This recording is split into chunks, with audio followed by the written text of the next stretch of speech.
So good evening. So today we are here to discuss the topic of research methodology and biostatistics for the PG scholars, that is first PG scholars in relation to Ayurveda. So today is a demo session. So if any of your friends are interested also, you can just invite them with the same link. Today I have not given any restrictions for the addition. Anybody can enter just to know how the class will be or what is their expectation. So from next session onwards, it will be exclusively for the members who have enrolled. So today we are going to have a brief discussion on the introduction portion. Before that, I think all of you are aware of the syllabus. ज़्यादातर लोग जो है शायद English background से हैं और हिंदी भी कुछ लोग इजीली समझते हैं, तो बाइलिंगुअल रखेंगे आज के लिए. So most of you have gone through the modules of the PG syllabus. New syllabus is not so different from previous one. पहली बात तो यह है कि बहुत ज़्यादा डिफरेंट नहीं है. It is same as the last syllabus. 80% और you can say more than 75% is the same. Difference in relation to scientific writing and certain information from research methodology, biostatistics, they have added certain things, they have removed from the syllabus. कुछ चीज़ें जो पहले था उसको उन्होंने हटा दिया. अभी बहुत ज़्यादा आपको फर्क नहीं पड़ेगा. Only thing is the examination methodology is slightly changed. Earlier they used to have only one paper with 100 mark, you can say, total for the single subject, but now you will have for two papers, research methodology separately and biostatistics separately. तो जिसके लिए हमें हर एक point जो है थोड़ा बहुत detail में पढ़ना पड़ेगा.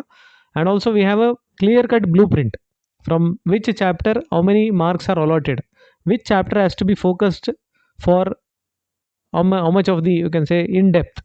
अगर 5 मार्क का क्वेश्चन आने का संभावना है तो we have to restrict ourselves to 5 mark questions. That is from examination purpose.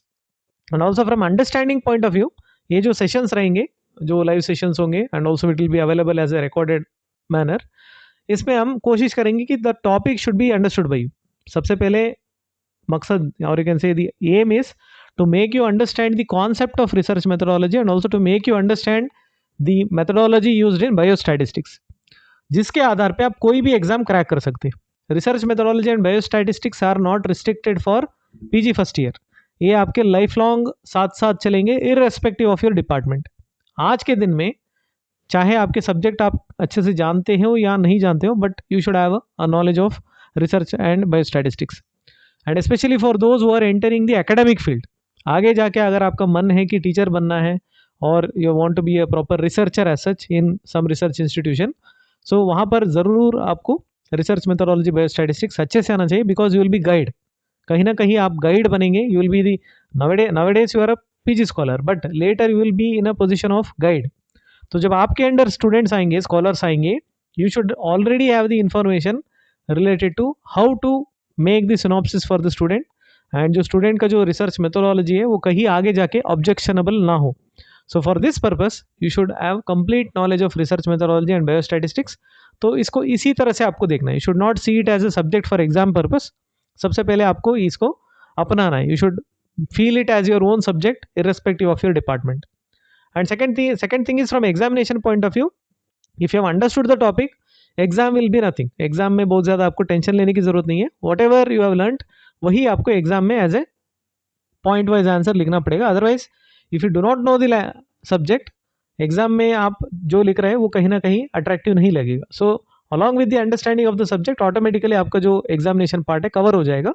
But at the end of this sessions, जो भी हमारा सब सेशंस होंगे, जैसे मान लीजिए हमारा सेशंस 3 to 3.5 months में कवर हो रहा है, so at the end we will have all the test series, so in which you will be given certain questions from each topic. अगर आपको लगता है कि you have to practise writing, अगर आपको लगता है कि आपका आंसर लिखने का शैली या आपको गाइडेंस चाहिए, then you can write the answers and send us. So we'll be having evaluation and we'll be giving the guidance regarding how the answer could have been better or what could be added so that this answer could have been made better than the earlier one. So then other than that is, आगे जो भी आप entrance examinations लेंगे, entrance examination आप आगे क्या क्या ले सकते हो. You may be taking some PhD entrance exam. Later you may be taking some government college related assistant professor exams for teaching posts. You may be taking exams from CCRS for research officer posts, or you may be taking exams for MO medical officers. आप कहीं भी जाइए, the research methodology and biostatistics will be given more preference. कम से कम 15 to 20% of the syllabus will be research and biostatistics. So which means आगे जाके आपका एक एक जो एमसीक्यू का मार्क है in relation to the jobs, वो एक एक मार्क भी आपको बहुत ज़्यादा मायने रखता है. So again for cracking those examinations this sessions will be helpful. जो भी इस सेशंस पे पढ़ाया जाएगा और आपको समझाया जाएगा, what ever you understand, you will be able to answer even MCQs properly in the coming days. So you won't have to put again effort. जैसे आपने अभी APGT के लिए you have covered the entire BMS syllabus within 1 year, or some people might have taken 1.5 2 years. But आगे जाके जब आपको कोई एग्जाम देना है तो you will not have that much time. Reason is you will be already busy with some job. MD के बाद आप कोई ना कोई जॉब में तो जरूर जाएंगे. If not some government job, you will be at least having some private job. So there will not have much time for again analysis of each topic MCQ wise. अभी उतना टाइम नहीं मिलता जितना आपको BMS के बाद मिला था. So that is why also अभी अगर आपने पूरा 100% अपना रिसर्च मेथोडोलॉजी बायोस्टैटिस्टिक्स पढ़ने में दे दिए by at least for another 4 to 5 months, then that will remain with you lifelong. वो long term memory में जाएगा, and any kind of examinations in future you won't have to revise much. You won't need much time for revision of research methodology and biostatistics. So with that aim these sessions are planned. and Ayurveda में सबसे एक comprehensive text book पहले नहीं था. पहले बहुत सारे books थे बट समवेयर और दी अदर उसमें लैकुना थे. Lacuna in the sense some of them may not have written by themselves, some of them had written based on certain available books. उस पर कुछ आयुर्वेद के उदाहरण नहीं थे, या और इफ दे हैव रिटन वो इस तरह से लिखा गया कि वो समझ में नहीं आएगा. तो कहीं ना कहीं एक ही बुक में अलग अलग तरीके से हमें देखने को मिलता था. And as the syllabus changed, अभी तो कोई बुक आया भी नहीं है क्योंकि अभी अभी रिलीज हुआ है. But since we had already prepared the textbook for the last 1.5 year, हमारा काम चल रहा था. And we got to know that okay, this syllabus is going to be changed now, so we did not print the older version. So once we got the new syllabus, we already had the matter, so we had to just make it into a proper modular sessions, and some points were to be added. तो जो हमने एक महीने के अंदर सारे काम करके बुक भी निकाल दिए. So now advantage with you is you already have the textbook with you, so you would not need again some study material. जो बुक में है वो काफ़ी है, sufficient है. And it consist of so many sections. उसमें बहुत सारे सेक्शंस हैं जो आपके पीजी के सिलेबस में है. That is only section 1 and 2. Section 3 is additional information. It is specially designed for PhD related syllabus and also some additional information जैसे advanced tents in Ayurveda research ऐसे करके हमने दे रखा है. So that will be useful for your later days, may be for MCQ purpose. And other sections will be your examination revision section, जहाँ पर आपको एक ही टेबल में सारे जो इंपॉर्टेंट टर्मिनोलॉजीज है you will be able to revise at once. And at the same time you will have all the formula at one place. जो भी आयुर्वेद के श्लोक आप याद कर सकते हैं which you are able to remember from Ayurveda Samhita for research related topics, they are also given in single page. तो that will be a compilation of examination related section. So at the end we have given some question papers, at least some 25 to 30 question papers are there. उसमें आपको idea भी लग जाएगा कि earlier questions used to be asked in which form. So you have everything in the same text, so you don't have to refer any other book. So with that textbook you will be given you can say in-depth analysis of each and every topic from research methodology and biostatistics. जो आपको शायद book पढ़ने में time लग सकता है समझने में, इस सेशन को अटेंड करने के बाद you will be able to understand why that book is written in that way. So that will be the added benefit. So this introduction, with this introduction let us start one topic. आगे जाके ये सारे introduction repeat नहीं होगा. Will directly start with the topics as such. So just the first session, so I wanted to give a brief introduction on why this actual classes are started. Many of the in-service candidates in different institutes are also requesting to take these sessions because कहीं ना कहीं colleges में हर एक scholar के साथ इतना time नहीं दे पाते. Teachers will not be able to give their time, and some colleges even do not have proper faculty, teaching faculty also. That is also sad reality. So somewhere or the other we got some requests from so many of the scholars across India. So we thought initially we'll have some sessions. So as the sessions will be continuing, definitely we can expect more people to join us. One more thing is, if you are missing the live session, you will be getting the recorded version. Recorded version जो है वो ये जो Google Meet का जो screen है उस तरह से नहीं दिखेगा. It will B proper class like situation, जो आपको बाद में मैं एक लिंक शेयर कर दूंगा. You will be able to see the recorded version there, today से रिकॉर्डेड वर्जन ऑल्सो. तो जिस तरह से आपको वो दिखेगा, in the same way you will be having the recorded version. And this mic, what you are able to see, this mic voice is not coming in the live session. This is coming through the laptop voice, and this mic version will be available in the recorded version. तो वहाँ पर आपको कोई ना कोई disturbance है, आपका network सही नहीं है, आपका काम चल रहा है, if you are busy, no need to worry, you will get the recorded version. आप बाद में भी देख सकते हैं, you may be able to repeat the videos also if you wish to watch any video letter.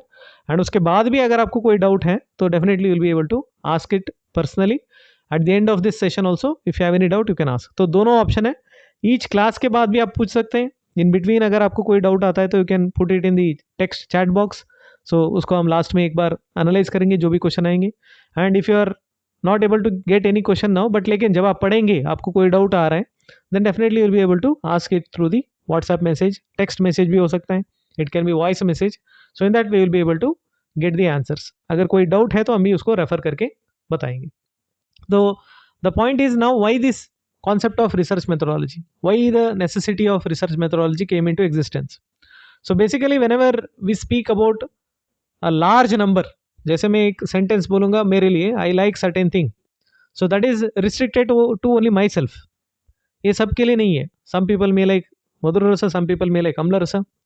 But if I have to generalize any statement, then there should be sufficient amount of, you can say, research behind that, so that when I say a statement that is applicable for everybody. For example, अगर मैं बोलूँगा कि दोष are 3 in number, they are vata, pitta and kapha. Now nobody is able to negate this point. Why? Reason is ये एक के लिए नहीं है, ये सबके लिए applicable है. ऐसे करके बहुत लोगों ने अपना अपना जो observations है रिकॉर्ड कर दिए. So यही सिंपल कॉन्सेप्ट है why the concept of research methodology came into existence. Because if you want to generalize anything, it should have a proper evidence. Without evidence nobody is going to believe. Even for a simple, you can say, soap or a hand wash or simple food, you want some evidence based, you can say, text कि ये जो soap है इस तरह से काम करता है, ये जो है एंटीवायरल है, एंटीबैक्टीरियल है. इफ दैट इज अवेलेबल उसके बाद ही आप लेते. Otherwise what happens, otherwise nobody is going to touch that soap. In the same way shampoo, in the same way food, in the same way any of the garments. So every aspect of today's life is dependent on research methodology. तो ये पहले से ही आ रहा था, but there was no proper form. ऐसे नहीं कि रिसर्च मेथोडोलॉजी इज रिसेंट, ये तो बहुत पहले से ही आ रहे हैं. जब से दुनिया चल रहा है तब से रिसर्च तो चल ही रहा है.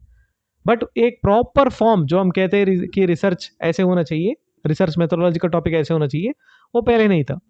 That came later and mostly this western people got advantage of that. Western people जो है एक तरह से इसको अच्छे से डिजाइन करके they publish that research methodology should be like this. So because India including other countries are following the west, we also fell trap for there, you can say, research methodology. So that is the simple logic why research methodology came into existence. क्योंकि हमें सभी लोगों को एक common statement जो है apply करने जैसे एक स्टेटमेंट निकालना था, इसलिए आया. सो अब आगे जाके हम देखेंगे कि आयुर्वेद में रिसर्च मेथोडोलॉजी का था या नहीं था. So initially the word research as you know already is derived from 2 words. Etymology का मतलब है एक वर्ड का डिराइवेशन कैसे होता है, how it has got origin. For example, research is having 2 words, one is re, other one is chercheur. ये जो 2 words आपको दिख रहा है, that is basically old middle French word. जो फ्रेंच वर्ड्स हैं उसमें जो मिडिल एज में चल रहा था उसमें से सबसे ज़्यादा यूजफुल वर्ड जो था ये researcher. So what is the meaning of re? Re means again, पुनः, दोबारा. सर्चियर जो वर्ड है French word, it means search, simply it means search. So यहाँ से हमने इस वर्ड का डिराइवेशन देखा. सो अल्टीमेटली ये जो फाइनल आउटपुट इसका आया that is called as research. Re तो एज इट इज रखा गया, सर्चियर का वर्ड जो है चेंज होते ultimately it ended with search. So if you go back to history you will get its etymology as researchier. So researchier is nothing but middle French word, जो middle French के time में आया था, and इसका meaning है पुनः खोज करना. सर्च का मतलब है खोज करना. और अगर आप इसको डेफिनेशन लिखना चाहते हैं, what do mean by research, this are the usual points what teachers take. जो भी टीचर आएंगे आपकी क्लास में, फर्स्ट क्लास में, they usually take the same topic. हो सकता है कि बहुत सारे टीचर इसी टॉपिक को बार बार रिपीट करें, but we should know how much we should be aware of. सबसे पहले हमें आना चाहिए कि what is the word derivation of research. ये तो आपको समझ में आ ही गया. It is derived from recercher, from middle French word, जिसका अर्थ है again and again to search. Word meaning इतना ही है. And when they ask you define research, if somebody asks you define research, n number of people can define research in n number of ways. मतलब कोई standard है ही नहीं. अगर person ए कह रहे कि रिसर्च ऐसे ऐसे है, सेकंड पर्सन बोल रहे सेकंड रिसर्च ऐसे ऐसे है, so both are right provided we are adding these points. सबसे पहले हमारा जो डेफिनेशन है, it should include these keywords. One of the most important keyword is systematic inquiry. Inquiry का मतलब है अगेन खोज करना, to search. So inquiry can be haphazard also. जैसे मान लीजिए you have left some money in your bag और in your home. Now you have to search where is it. आप भूल गए कि कहाँ आपने रखे थे पैसे. So now you will go in search of the money everywhere. So now if you start from one part of the house like your bedroom, you start with your pillow and then go everywhere where you don't usually go.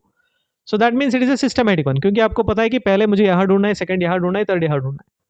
Otherwise, some people may randomly search. They are searching in one room, they enter into the third room, second room, again first room में वापस आते हैं. So this is haphazard. This is not systematic. तो हर life के एक situation में हमारा दो ऑप्शन रहता है, एक सिस्टमैटिक वे में जाना और दूसरा है विदाउट सिस्टमैटिक और नॉन सिस्टमैटिक, और इन अदर वर्ड्स आप उसको बुला सकते हैं haphazard.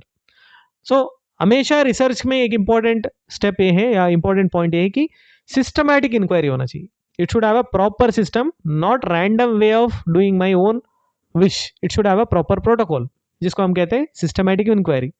Second one, why we are doing. उसमें आंसर में डेफिनेशन में ये आना चाहिए कि why we are doing this research. So to establish facts, जो ऑलरेडी हम जानते हैं, जो ऑलरेडी, जैसे फॉर एग्जाम्पल मैंने बोला dosha are 3 in number, mahabhuta are 5 in number. These are all well known facts. इसमें कोई कंफ्यूजन नहीं है. Nobody is going to question these things. But if you want to prove to the new world कि पहले जो जमाने में पंचमहाभूत कहा गया है आज भी वही पंचमहाभूत है, then how do you do that? Again by research. So why we are doing this? To establish the already known facts. जो ऑलरेडी फैक्ट्स हम जानते हैं उसको वापस पब्लिश करने के लिए, to re establish, to check the test of time. And sometimes we are doing the research for finding some new things. ऐसे नहीं है कि अभी हमारे पास ऑलरेडी है, अचानक से हमें कुछ नया मिल गया. सो दैट इज न्यू. जो ऑलरेडी एग्जिस्टिंग था उसको दोबारा प्रूव करने के लिए वो एक पॉइंट है, to establish the old facts. And जो हमारे पास ऑलरेडी नहीं था, अचानक से नया पॉइंट हमारे सामने आ गया. For example, guduchi is having its effect on certain new disease, और ashwagandha is having its own effect on certain new disease. ऐसे करके हमारे पास आ जाता है. So that is called as uncovering new facts, जो हमारे पास पहले इन्फॉर्मेशन नहीं था. For that also we require research. Third point is, ना तो हमें फैक्ट को ढूंढना है, ना तो हमें कोई नया चीज खोजना है. जो ऑलरेडी एग्जिस्टिंग इंफॉर्मेशन है, टू एस्टैब्लिश इट्स ओन, और you can say to establish its mode of action. मतलब एक फेनोमेना है हमारे सामने ऑलरेडी. फॉर एग्जाम्पल, ये जो द्रव्य है पार्थिव द्रव्य है. I want to tell that okay this द्रव्य इज पार्थिव. अब आपके मन में क्वेश्चन आएगा कि द्रव्य पार्थिव मतलब और क्या क्या हो सकता है. So then you will get to know that okay एक द्रव्य में पंचमहाभूत होता है, ये होता है पंचमहाभूत theory. So to explain what you mean by panchamahabhuta theory also we can do the research. आज के दिन में अगर मुझे पंचमहाभूत थियरी को प्रूव करना है तो how I should go about. पहले जमाने में अलग तरीके था, आज के दिन में मैं क्या क्या यूज कर सकता हूँ. मैं today I may use physics, today I may use chemicals, chemistry, chemical laboratories, today I may use certain biological methods, may be some animal experiments etcetera from research point of view. तो हमारे पास आज बहुत सारे अन्य तरीके हैं, पहले नहीं था. सो आज के दिन में रिसर्च यूज होता है even to explain certain phenomena. For example, कल कोई बोलेगा कि हल्दी जो है प्रमेय में कैसे एक्शन करेगा. हल्दी is having its own action on प्रमेय, एवरीबडी इज अवेयर. आमलकी भी प्रमेय में बहुत अच्छा काम करते हैं, सबको पता है. But tomorrow somebody will tell that हरिद्रा इज डूइंग प्रमेय action due to this constituent. तो उन्होंने क्या किया? Explaining the phenomena. ये एक्सप्लेन द फेनोमेना कि हरिद्रा कैसे प्रमेय है. So these 3 points should be there in the definition of research. हम क्यों कर रहे हैं? These 3 points should be there. And also ultimately ये सब करने के बाद क्या होगा? What is the ultimate purpose of all these things? To advance the knowledge in the particular science. For example, if you are doing research in Ayurveda, we are actually doing the advancement of Ayurveda knowledge. अगर ऐसे ही अगर हम modern science में अगर research करें तो advancement in modern knowledge. ऐसे ही अगर होम्योपैथी में करेंगे तो definitely it is the advancement in homeopathy science. So respective science will do their research किस पर्पस के लिए? To advance their own knowledge, उनका जो ऑलरेडी नॉलेज है उसको एडवांस करते हुए और कुछ नया चीज़ वहाँ पर ऐड होते हुए पहले से अच्छा हो, इसलिए रिसर्च किया जाता है. So when you put all these things in the definition of research, आपका रिसर्च कंप्लीट है, डेफिनेशन जो है कंप्लीट हो जाता है. ये तो मैंने बस आपको की टर्म्स दिखाया. You should remember these things when you prepare your own definition, when you make your own definition. आप अलग अलग टर्म यूज कर सकते हैं, कोई बात नहीं, बट दिमाग में ये रखिए कि सारे पॉइंट्स उस डेफिनेशन में आ गया. अगर सभी टिक हो गया then definitely it is final.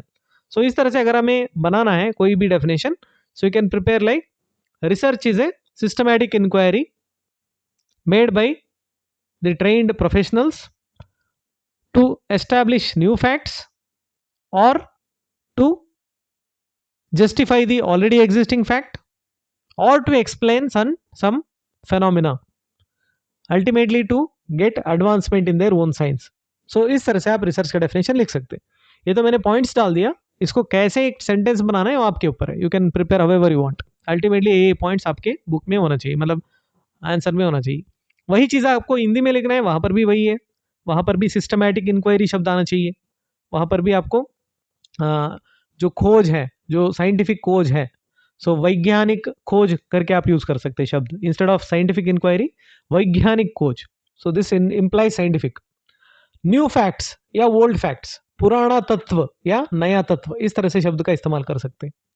Phenomena, to explain phenomena. Phenomena के लिए बहुत ज़्यादा मतलब अच्छे से कोई ट्रांसलेटेड वर्ड नहीं है, आप फेनोमेना यूज भी कर सकते हैं.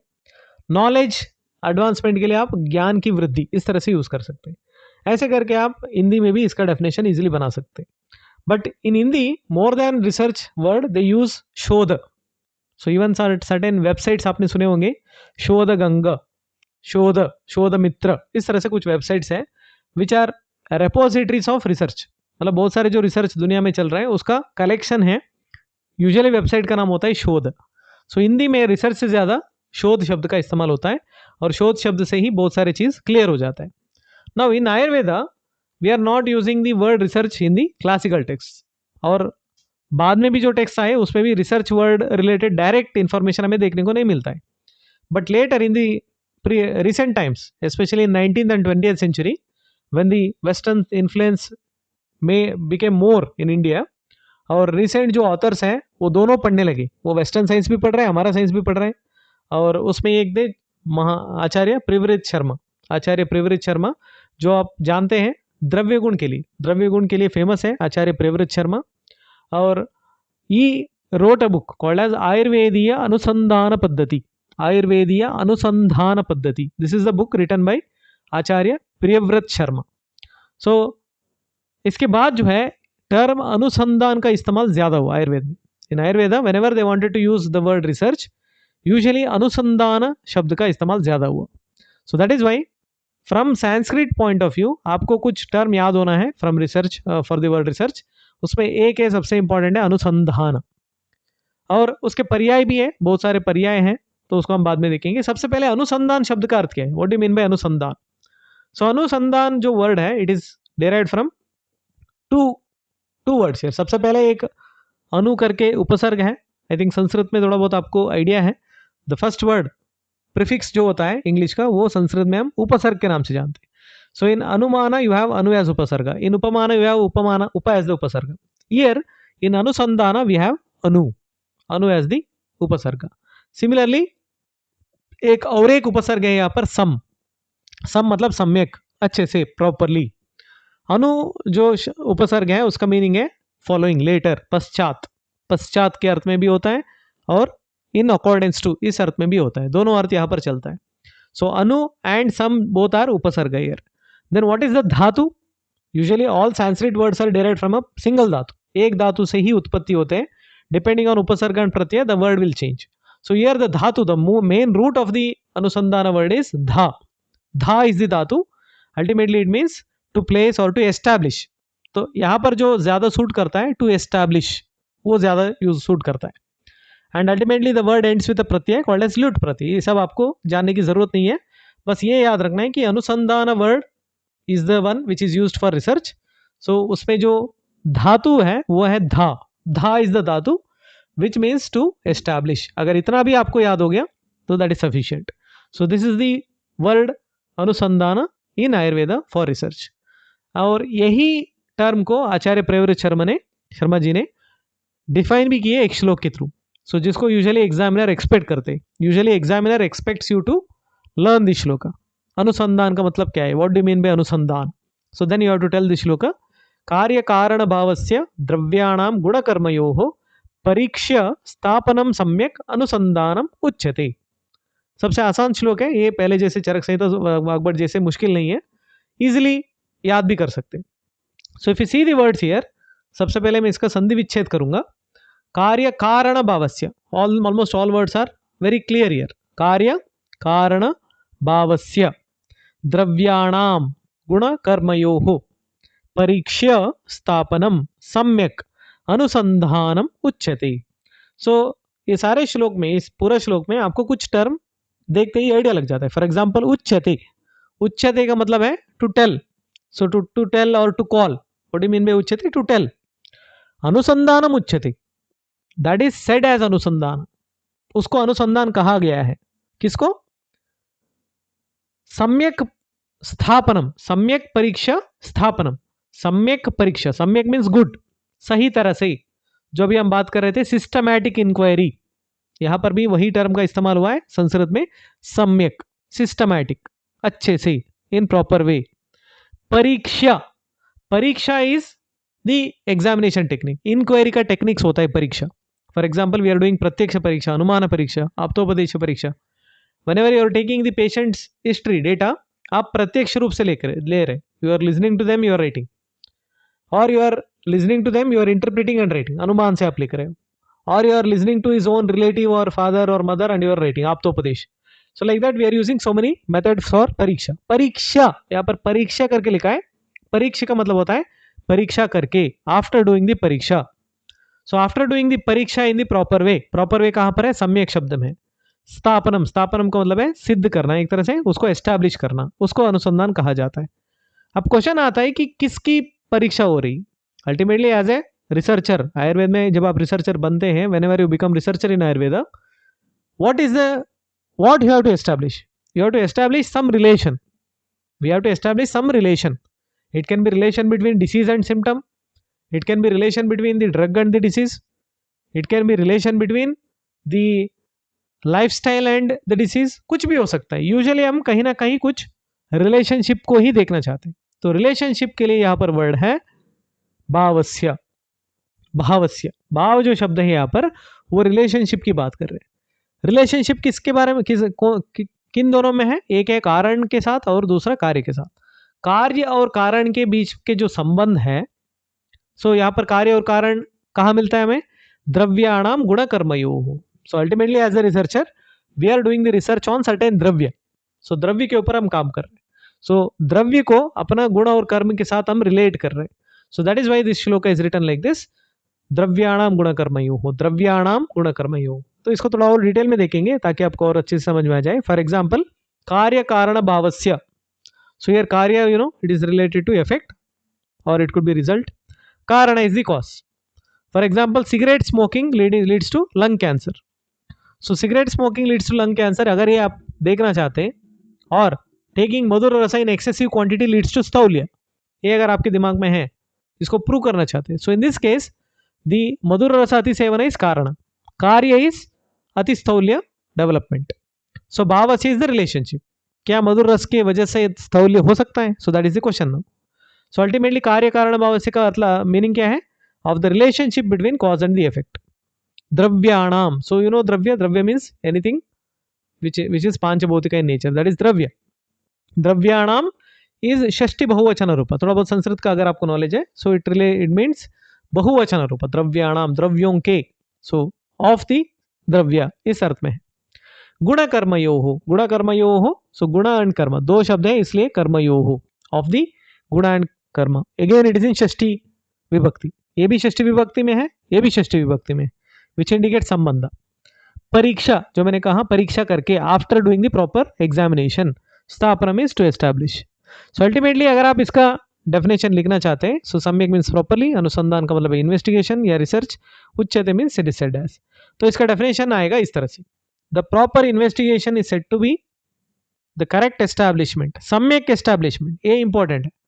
आपने बोल दिया कि lung cancer does not, smoking does not lead to lung cancer, even though वो हो रहा है, आप अगर आपने उसको मना कर दिया फिर वो अनुसंधान नहीं है, that is not right scientific method. You might have missed some steps. So relationship between cause and effect by examining the dravya and their guna and karma. So this is the definition of anusandhana. यही जो श्लोक है उसका जो meaning है हम उस तरह से लिख सकते हैं. You can easily recollect this. आप 4-5 बार उच्चारण करेंगे अपने आप. कार्य कारण भावस्य द्रव्याणाम गुणकर्मयोः परीक्ष्य स्थापनम सम्यक अनुसंधानम उच्यते. अगर आप इस तरह से रिसाइट करेंगे then definitely 4th or 5th time you will be able to recite. अगर आपको मुश्किल लग रहा है so repeat for 10 times loudly. एक बार आपको loudly बोलना पड़ेगा और ऐसे 10 बार अगर आप बोलेंगे तो अपने आप याद हो जाएगा. बिकॉज आपका यूजी खत्म हुआ है, you might have finished already UG long back, some people might have finished just now. तो now you will not have that much grasping capacity. UG में जितना आपका श्लोक grasping capacity था कहीं ना कहीं इतना नहीं होता है because of so many other responsibilities in PG also. So that is why we'll have only limited shloka. पूरे जो research and biostatistics है, so in complete syllabus you hardly have 10 to 20 shloka. उससे ज़्यादा है ही नहीं. Rest of the information are either explanation from contemporary science या कुछ examples होंगे, वो तो आप इजीली लिख सकते हैं. कुछ कैलकुलेशन रहेंगे बायोस्टैटिस्टिक्स में. बाकी सब जो आयुर्वेद के पार्ट है, श्लोक के पार्ट है, बहुत कम रहेगा. सो उसमें एक ये है अनुसंधान का परिभाषा, इसको अच्छे से आपको याद करना है. यही चीज़ आपको हिंदी में लिखना चाहते हैं सो उसको भी आप ट्रांसलेट कर सकते हैं. अनुसंधान वह कहा जाता है जिसमें द्रव्यों, उनके गुणों और कर्मों की परीक्षा के द्वारा कारण और कार्य के बीच का जो संबंध है उसको ठीक तरह से स्थापित करना. ये तो एक रफ तरह से मैं आइडिया दे रहा हूँ, but definitely you can use your own words. अगर आपको श्लोक समझ में आ गया इजिली आप अपने लैंग्वेज में लिख सकते हैं, अपने वर्ड्स में लिख सकते हैं. So many synonyms are available for anusandhan. So many synonyms. So one of them is anveshan, second one is gaveshan, third one is paryeshan, and जो मैं आपको कह रहा था the last one that is shodh. That is the another word which is commonly used in today's time. So basically all these words indicate the same meaning. तो same ही है ultimately, जो आउटकम है मीनिंग है वो सेम ही रहेगा, but with different प्रत्यय एंड धातु some difference in the meaning will get. जैसे for example if you see अन्वेषण, so it is basically derived from इश धातु. दिस इज द धातु इश धातु. इश means to seek, to wish, मतलब मुझे जानना है, मुझे जानना है.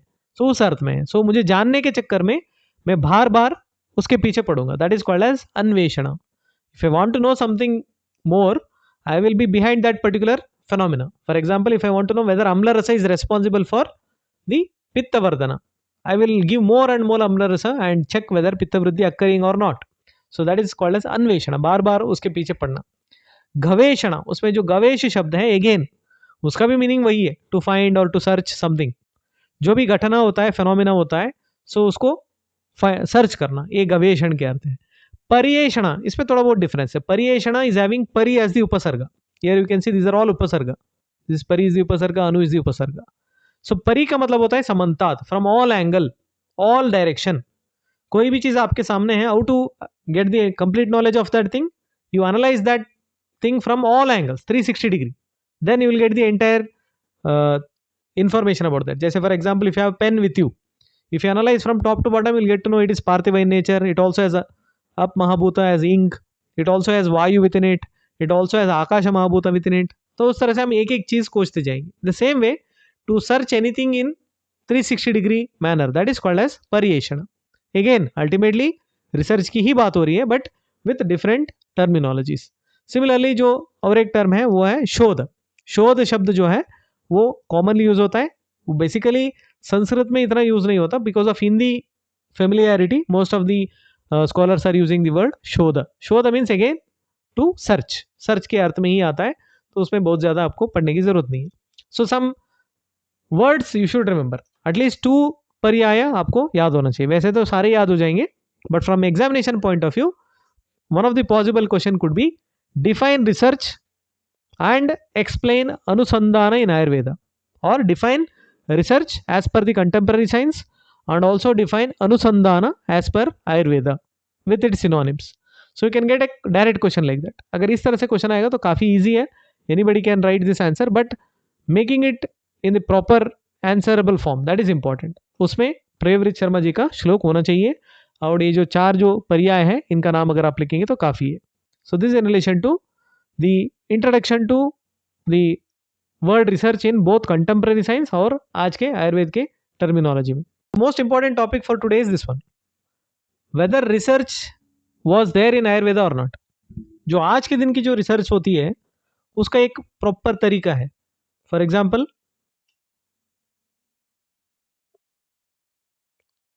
so for example in today's time research is thought like this. So one person is doing some random work, वो कुछ काम कर रहे हैं तो उनके दिमाग में कुछ नया चीज आया, he got some new thought, so he got some new thought, so this is the beginning of research. Anything in relation to research starts from here, thinking. So then what he'll do, जैसे उनको कुछ नया point click हो गया, so immediately he will enter into library or some other you can say book related place, and then he will search whether information is already there or not. जो भी उनके मन में आया, he will try to search the answer for that.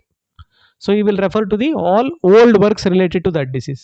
For example, if you are a researcher, you want to do research on a disease like Vata Rakta. So first thing what you will do is, you will think about some drug, whether it will work in Vata Rakta. Then you will enter into the library, you will open all the previous research works, you will see which and all drugs are taken for Vata Rakta earlier case. Then आपको idea लग जाता है कि okay this is entirely new, this is not yet done. So उसके बाद आप आगे बढ़ेंगे. So you will go into the preparation of the medicine what you are thinking. So उसके बाद जो है आप उसको क्लिनिकल ट्रायल करेंगे. In between there are so many steps, उसको मैं डिटेल में अभी नहीं बता रहा हूँ because anyway it's a part and parcel of latter syllabus. In between you will have to prepare your synopsis, you have to present it in front of the review board, then they will approve it, ethical issues वगैरह है कि नहीं है, and then you will prepare the medicine and then you will give it to the patient, and patient की जो response है you will be noting it down. It could be histological study or it could be simple the questionnaire, जो भी है, and ultimately when you get the result you will prepare the draft. The ultimate outcome of this research is like this, and then that will be passed on to the next generation through some article or some presentation in public places or your own website, anywhere जहाँ पर भी आपने उसको publish किया, the other people will get to know about it and they will start using it. For example, recently the Covishield, Covaxin, all these recent medicines, everything went through the same process, and ultimately when they announced that Covishield is good, Covaxin is good, उसके बाद ही सारे दुनिया जो है उसको use करना शुरू किए. So that is the exact steps what is followed in even today's research. So now the question comes, in Ayurveda Samhita, when I say Brahme Muhurta Uttishtet, we have to wake up in the Brahma Muhurta. Or when I say that the Shita Guna leads to Vata Vriddhi, or when I say that the Bhaya leads to Vata Vriddhi, or when I say that the Atisara can be prevented by giving the Mustha. So many lines we are reading every day. हम हर दिन नया नया line जो है पढ़ते रहते, सूत्र पढ़ते रहते, या पुराना भी रिवाइज करते रहते. But whether they have been researched and written, और जो भी उनके मन में आया वही लिख दी. For example, while preparing a medicine like Punarnava Mandura, why did they add only these medicine? Did they give it to the patient of Pandu Roga? Then only they have written in the text. और जो drugs है उसको दिमाग में रखते हुए लिखा गया है, have they written it based on the drugs? So बहुत सारे क्वेश्चंस ऐसे आते हैं. So ultimately the Western science says that the Ayurveda and other regional, you can say the limited kind of audience, or you can say the target population, the modern science says that हमारा researched नहीं है, we don't have proper evidence. That is their claim. We don't have proper evidence to claim that Guduchi is a better drug than Covishield, or the papaya is better than any other drug related to Rakta. Like that हमारे पास evidence नहीं है. So now the question comes, do we really not have evidence? Yes, evidence हमारे पास नहीं है. Which kind of evidence? Which patient did they try on? उनका नाम क्या था, उनका एज क्या था, what was the condition? All those documents we don't have. The reason is simple, because this is not the recent books. These are all written many thousands of years ago. So definitely वो possible है नहीं. And there was no digital era. So even digital documents are not available. It is possible that today's documents are available even after 100 years. क्योंकि digital era है तो हम उसको retrieve कर सकते. But earlier time there was no data. But still there are certain points in Samhita जो हमें idea देता है कि yes, in Ayurveda also we had sophisticated method जो हम बात कर रहे थे, that is scientific inquiry, systematic inquiry. Ayurveda also had a systematic inquiry, and based on that inquiry only they have done so many research projects. And whatever we have in each line, Brahma Muhurta is best for waking up, and night time you should not take Dadhi. Whatever, एक एक line जो भी है, दिवा स्वप्न जो है सिर्फ ग्रीष्म ऋतु में लेना है. और it could be ahara brahma nidra and brahmacharya are called as traya upastamba. All these lines, each line is a established fact of so much of research which has already undergone. पहले ही इतना research हो गया था, वो सारे conclusion जो है हमारे सामने as a part of sutra और shloka we are having. So will go through certain concepts which give us an idea regarding the research in Ayurveda. The first and foremost point is siddhanta. सिद्धांत.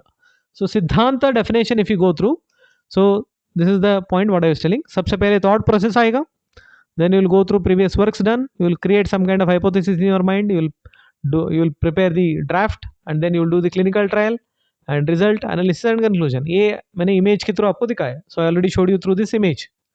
So in the concept of siddhanta, see if there is any similarity between that particular shloka and this one, that particular concept and this one. सिद्धांतो नाम स यह परीक्षकैः बहुविधं परीक्ष्य हेतुभिश्च साधयित्वा स्थाप्यते निर्णय.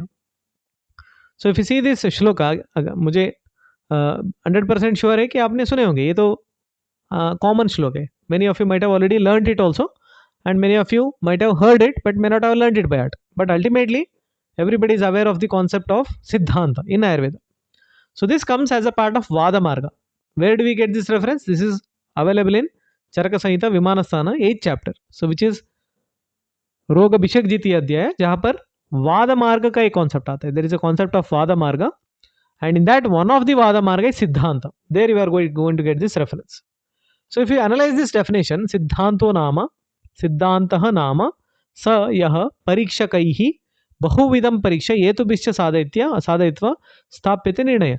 See the last word निर्णय. निर्णय means conclusion. जो हमारा लास्ट निष्कर्ष आता है, in Hindi it is called as nishkarsha, in English conclusion. So that is nirnaya. So siddhanta is nothing but the nirnaya. Siddhanta means it is the ultimate conclusion. So conclusion means some kind of process might have gone. A process क्या है? परीक्षकैः बहुविधं परीक्षा. So this is the process. परीक्षकैः. Parikshaka is the one who is researcher. In today's time you can consider researcher as parikshaka. So parikshakaihi is bahuvachana rupa, means by multiple parikshaka, by multiple researchers. बहुविधम परीक्षा, not only multiple researchers. जैसे यहाँ पर आप देख सकते हैं multiple researchers. This is indicating many people are working on the same project. बहुविधम परीक्षा, each person may have different methodology of that particular research. बहुविधम परीक्षा, some are doing through pratyaksha, some are doing through anumana, some are doing through aptapadesha, some are using yukti. So different methodology is used. बहुविधम परीक्षा, in multiple ways it has been examined. अलग अलग तरीके से इसका परीक्षा हुआ है. परीक्षा here refers to परीक्षा करके. And before presenting it to this society, you have to bring some document, evidence. हेतुभिश्च साधयित्वा. Here the evidence is हेतु. हेतुभिः च साधयित्वा. हेतुभिः. हेतु is again the tools used for research or to prove the siddhanta or to get the nirnaya. What are those tools? Again pratyaksha, anumana, etc. So hetubihi cha means hetuon के द्वारा, through the hetu. Hetu is the उकारांत शब्द. हेतुबिहि means again तृतीय बहुवचन रूप, again बहुवचन के अर्थ में है. So it is the करण. तृतीय विभक्ति indicates Karan. So through the hetu, हेतुओं के द्वारा, साधयित्वा. साधयित्वा here refers to establish. By establishing it with multiple tools, that is called as निर्णय, and that is the सिद्धांत. स सिद्धांत, that is called as सिद्धांत.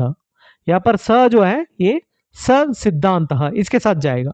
That is called as सिद्धांत. स सिद्धांतो नाम, सह नाम सिद्धांत, that is called as सिद्धांत. यहाँ मीन्स जो, that, जो हिंदी में हम जो शब्द का इस्तेमाल करते हैं, जो डैश डैश डैश डैश, वो ऐसे है. जो डैश डैश डैश डैश की जगह आपको डालना है जो बहुविध परीक्षा के द्वारा आई मीन परीक्षकों के द्वारा बहु अलग अलग तरह से परीक्षा करके हेतुओं के द्वारा स्थापन करना, उसको हम निर्णय के नाम से जानते हैं, जो सिद्धांत के नाम से प्रचलित है. सो यह मीन्स हियर दैट, जो.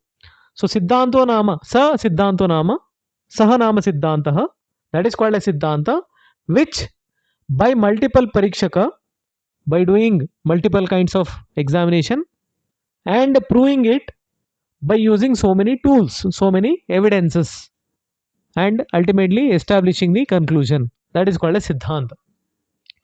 अब इसी चरक संहिता में हमें एक और लाइन मिलता है बुद्धिवर्धन के लिए. What is the requirement of parikshaka. आपके मन में शंका आ सकती है. You can think like why multiple parikshaka, only one person also can tell. No, when multiple parikshaka, when multiple people do tadvidya sambhasha, always it will lead to buddhivardhan, always it will lead to some kind of new energy, new kind of information. तद्विद्या संभाषा बुद्धिवर्धनानाम श्रेष्ठम, ये अग्रे प्रकरण में मिलता है, just for additional information. Now question comes, who is parikshaka. Can all of us be parikshaka? Yes. Now since you are PG scholar, you are definitely a researcher, but you should have certain qualities. Just because you are doing PG, you are called as PG scholar, but क्या internally आपके अंदर जो researcher का qualities है वो है या नहीं है, उसके लिए श्लोक आपको जरूर पढ़ना है. These are the qualities of researcher, these are the qualities of parikshaka. So सबसे पहले श्रुतम, बुद्धि. Shrutam, he should have the ability to listen to others. जो पेशेंट कहता है या कोई अन्य जो रिसर्चर कहता है, सुनना चाहिए. श्रुतम. बुद्धि, ही should have the vivechana shakti, he should have the ability to differentiate between right wrong. Buddhi ही. स्मृति ही, you should have good memory. दाक्षम, दक्षता, you should have निपुणता, जो काम कर रहे हैं उसमें एक्सपर्ट होना चाहिए, you should be the expert in that field. Dhriti he, you should have the, you can say stability in the mind, उनके जो मन है विचलित नहीं होना चाहिए. हितनि सेवनम, you should always have पत्याहार सेवना, पत्य Vihar सेवना. He or she himself should be following proper hita, हितनि सेवनम. And then walk Vishuddhi, whenever they are telling, it should be very clear.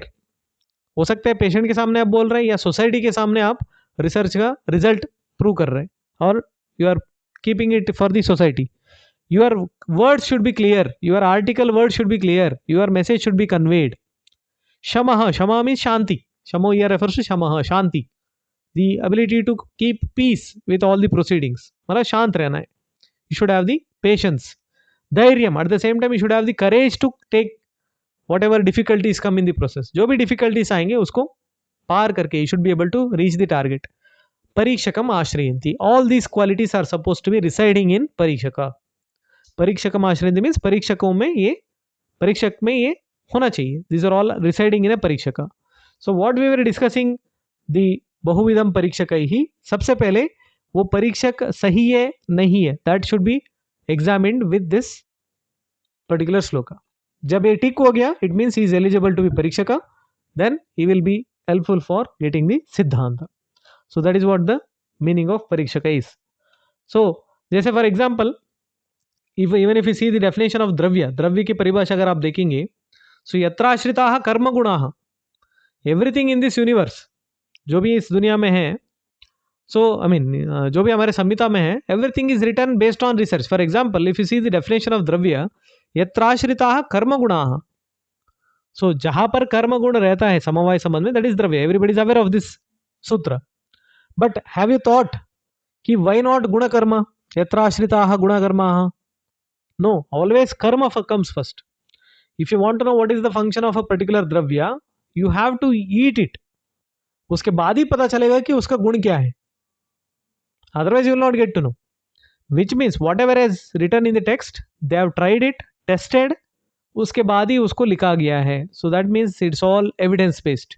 This is another reference to justify that Ayurveda में भी research पहले भी होता था, तरीके अलग हो सकता है, but definitely it is a well tested and tried kind of science, not simply unscientific or unscientific kind of lines are not available. जो भी लिखा है, even शारीरस्थान shloka, some weird shloka you might have seen in शारीरस्थान, especially in relation to female related menstrual health and other things. Maybe with some other reasons they might have written. When they say that the Rutumati or the person, the girl with menstrual cycle should be doing this, should not be doing this, ऐसे करके जो भी लिखा है, और even in the context of ग्रह रोग, ग्रह रोग में कुछ कुछ ऐसे चीजें मिलता है which doesn't suit the today's scenario. Sometimes it looks silly, but there could be some reason behind writing that. There need not be 100% the research oriented. It could be something related to the social related activities. Maybe to protect someone from certain activity, they might have written like that. हमें उस तरह से उसका interpretation करना चाहिए. But other than that, whatever we have clinical entity and other the theoretical entity, everything is tried and tested in this form. So इस तरह से एक श्लोक के थ्रू भी हम समझा सकते. There is a concept of parartha anuman. This is also proving that in Ayurveda, research methodology was very much evident. ये पहले ही प्रचलित था. There are two types of अनुमान. One is स्वार्थ अनुमान. If I want to know anything myself, जो मेरे लिए चाहिए उसको हम मैं पढ़ूंगा, that is स्वार्थ अनुमान. But परार्थ अनुमान, if I want to convince somebody else that this drug is beneficial in this kind of disease, या ये जो हेतु है इसके लिए कारण है, so how will I do that? For that the concept of parartha anumana is made. So you know parartha anumana is having 5 steps जिसको हम पंचावयव वाक्य के नाम से भी जानते हैं. So one is स्वार्थ अनुमान जो खुद के लिए होता है, and other one is parartha anumana. You are reading it, आपको समझ में आ गया, then you are convincing that same matter to somebody else. Same matter is conveyed to somebody else. So this is parartha anumana. So parartha अनुमान के संदर्भ में आपको ये 4-5 स्टेप्स जो है फॉलो करना है. सबसे पहले यू हैव टू फॉलो प्रतिज्ञा, सेकेंड इज हेतु, थर्ड वन इज दृष्टांत, फोर्थ वन इज उपनय, लास्ट वन इज निगमन. So I think all of you are aware of this terminologies जिसको हम पंचावयव वाक्य के नाम से भी जानते हैं. दिस ऑल्सो नोन एज पंचावयव वाक्य. Again these are part of वादमार्ग. You will find them again in वादमार्ग, but these are independently explained in the context of अनुमान. अनुमान के संदर्भ में भी we discuss this especially in the UG classes.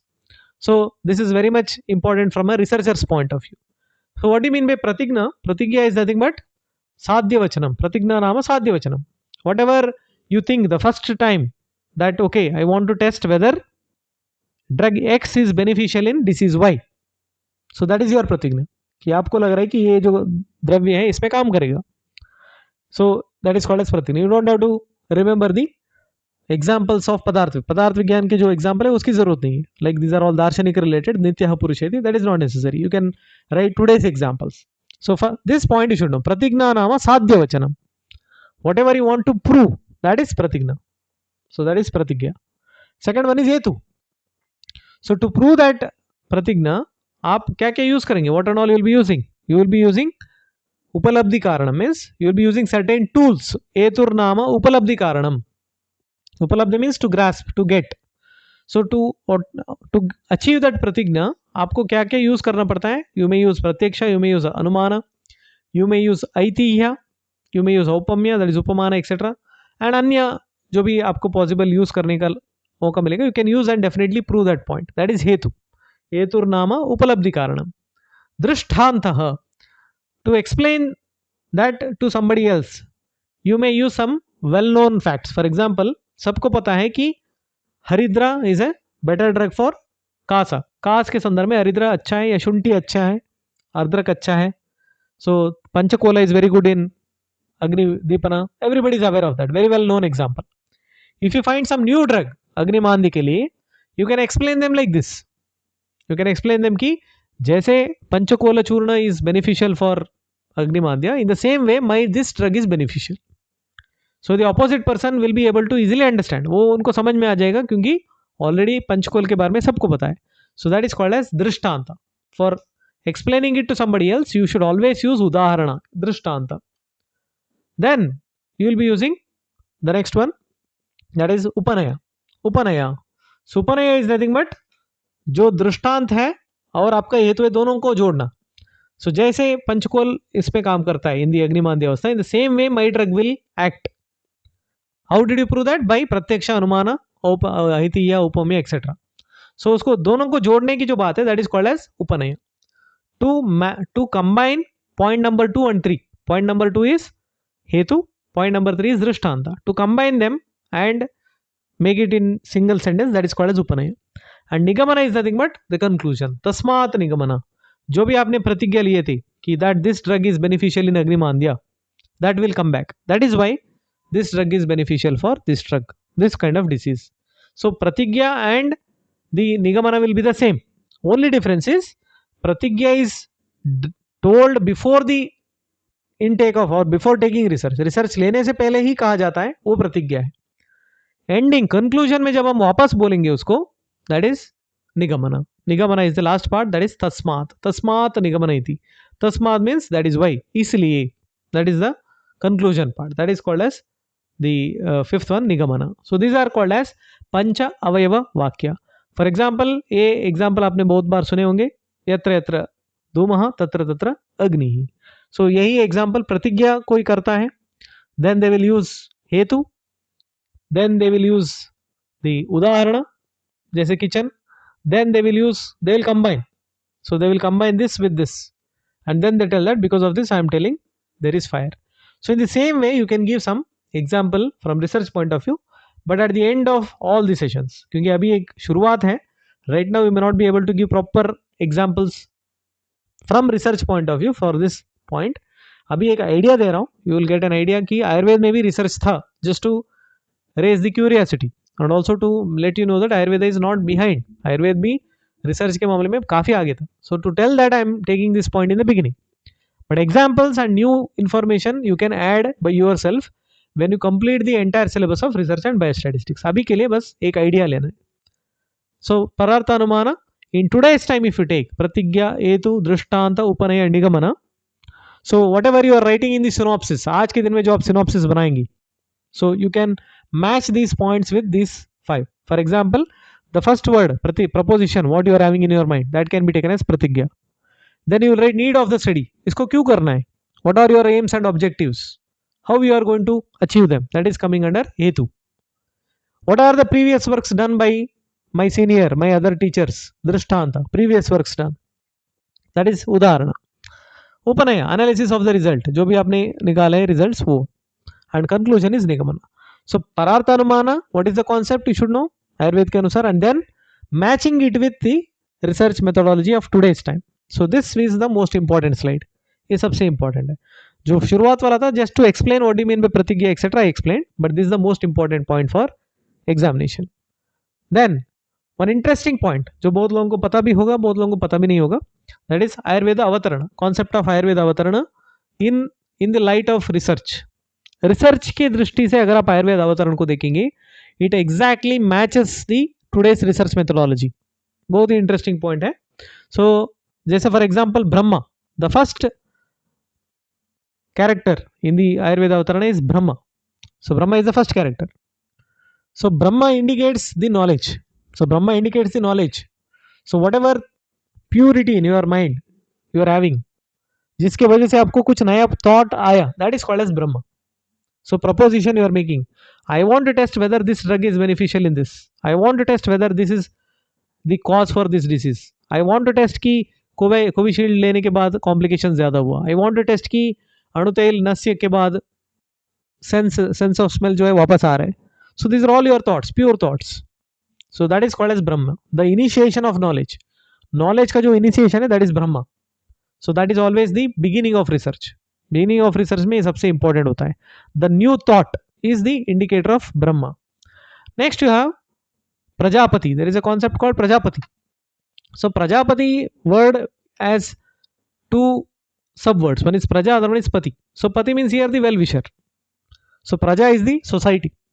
So the well-wisher of the society is the Prajapati here. In the Ayurveda Avatarana, from research angle, it is the or he is the well-wisher or she is the well-wisher.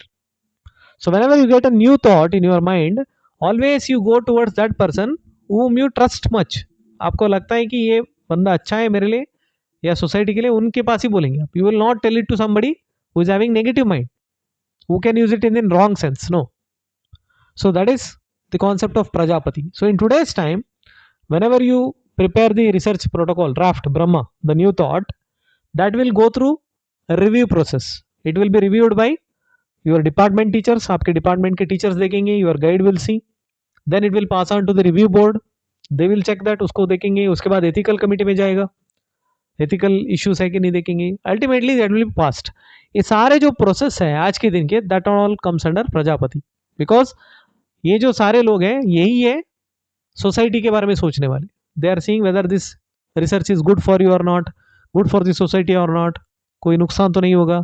So again this indicates Prajapati. So Daksha Prajapati is the character here indicating the today's the mediators, the intermediate boards. तो उसके बाद जो होगा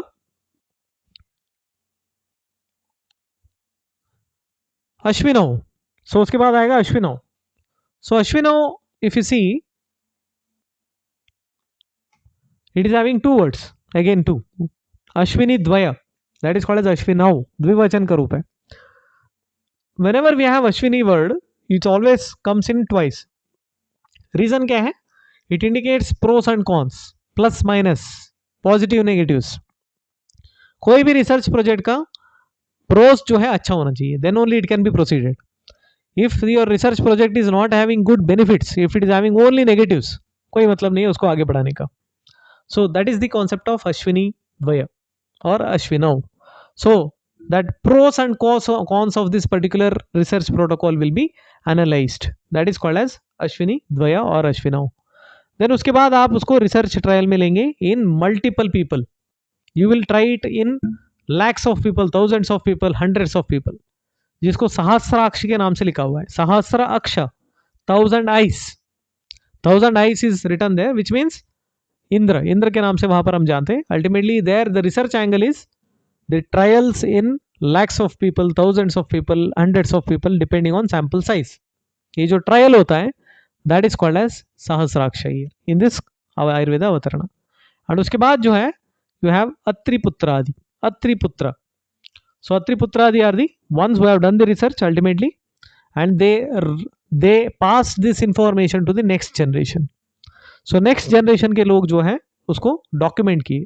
The names of them are Agnivesha, Bela, etc. These are the ones who documented it. Atreya did not document. Atreya Maharshi. It was documented by the later शिष्य. So this documentation process जो है आज के दिन में आप article लिखेंगे वही है. आज के दिन आप बुक लिखेंगे. You will be writing a book on your research. That is called as last one. So each of these character in this Ayurveda Avatarana are representing one aspects of today's research methodology. So if you are taking it from mythological point of view, that is a different issue. So वहाँ पर मैं नहीं जा रहा हूँ. Neither I am going to comment that.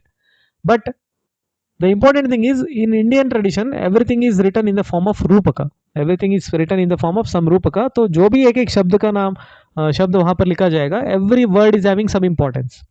So we can interpret it in multiple ways. So from research angle, if I'm interpreting it in this way, so then definitely Ayurveda Avatarana indicates this book is written with proper research protocol. तो इस तरह से ही आएगा. It may not follow the exact pattern of today. जैसे school है, college है, ऐसे नहीं होता. But definitely the steps are visible in the process of Ayurveda Avatarana. In the same manner, we can also have the Vada Marga having research angle. You know there are so many Vada Marga. 44 Vada Marga जो है Acharya Chakrapani Charaka has given. If you analyze those Vada Marga, so many Vada Marga are there. तो individually मैं आज नहीं जा रहा हूँ. In the later sessions, whenever there is in-depth discussion on these things, that time I will take the Vada Marga in detail. So if you analyze them, each of them, they also have some kind of today's research methodology angle. For example, एक example के लिए you have a Vada Marga called as the samshaya, some kind of doubt. आपके मन में शंका आया. So in today's time research methodology वो एक तरह से research hypothesis के अंडर आ सकता है. Whether this is beneficial or not, इस तरह से जो शंका आएगा that is exactly the hypothesis. So in this way we can also interpret Vada Marga in the lines of the research methodology. Not only Vada Marga, even the Tantra Yuktis, though Tantra Yukti whatever is available, it can be interpreted from research angle. Again, how each Tantra Yukti can have its own angle on research, that I will take in the coming sessions. जब भी थोड़ा बहुत sessions हो जाए and you will be used to the teaching methodology, then we'll take this kind of difficult topics. These are all interesting topics. Even if you are not writing it for exam, that is okay. But some things you should know that in Ayurveda, research methodology is explained under different concepts. For example, Siddhanta, Parartha Anumana. Then even if you are able to remember, आप आयुर्वेद अवतरण के बारे में कुछ टिप्पणी कर सकते हैं. And some points of Vada Marga and Tantra Yukti are also having their angle, that is research angle. So in that way you can write जो भी कम से कम सिद्धांत है, it's to be written. Siddhanta is very much important. Everybody should be aware of the definition of Siddhanta. In today's session, दो श्लोक आपको याद करने के लिए, वन इज द आयुर्वेदीय अनुसंधान पद्धति, द डेफिनेशन ऑफ अनुसंधान, द सेकेंड वन इज सिद्धांत. These are the two foremost shloka, सबको आना चाहिए. And any paper in your examination this will help you. कहीं ना कहीं आप इसको आराम से लिख सकते हैं. Even if it is not asked, somewhere you can connect and right, so that will be beneficial for even examinations. So the probable questions could be define research and anusandhana. So now you know how to write even for 5 marks. And the concept of research in Ayurveda. So this will be a straightforward question. इसको आप easily add कर सकते हैं. Of course the concept of research in Ayurveda is not ended here. और भी इसमें बहुत points होते हैं. But some brief introduction I have taken. So whenever the modular syllabus comes, at that particular point of time we will have in detailed explanation of other points related to Ayurveda and research. So that will be taken in the coming sessions. So for today, this is the point. This was the point what I wanted to discuss. Introduction to research, anusandhana, definition and paryaya, and then the last one, the importance of or the concept of research in Ayurveda. So if you have any doubts, अभी आप पूछ सकते हैं. तो ऐसे ही sessions आगे रहेंगे. So we'll have mostly sessions in, you can say, number 3 to 4 sessions. Every week we'll have 3 to 4 sessions. And I will be taking, and my other teacher will be your other teacher will be the other author of the book. जो book में है तो उसमें 3 author है. So first, second and third. उसमें जो second author है Dr. Nidhi. So she is also my wife. So she will be taking certain topics from that research methodology and biostatistics. So weekly 1 or 2 sessions she will be taking, and 1 or 2 sessions I will be taking. So 4 sessions per week is planned initially. So जैसे जैसे syllabus आगे बढ़ेगा, if we feel that okay syllabus requires more time, then depending on the necessity we may increase it for 1 or 2. Ultimately by April end we would like to finish the syllabus. Later we'll have revision classes, maybe some numericals. ज़्यादातर जो biostatistics के numerical हैं वहाँ पर शायद आपको revision या एक तरह से प्रॉब्लम सॉल्विंग स्किल्स चाहिए. So then we can have problems related to that and solving ability and other things. Other जो भी सिलेबस पॉइंट्स है that you can ask doubts any time during this tenure. So most of you may be having exams in the May or June. So by that time you'll be prepared to take any of such exams. And most important thing is you will be aware of the topic of research. आगे जाके आप कोई भी platform में easily you will be able to speak on the topic of research without hesitation or without any kind of doubts in your mind.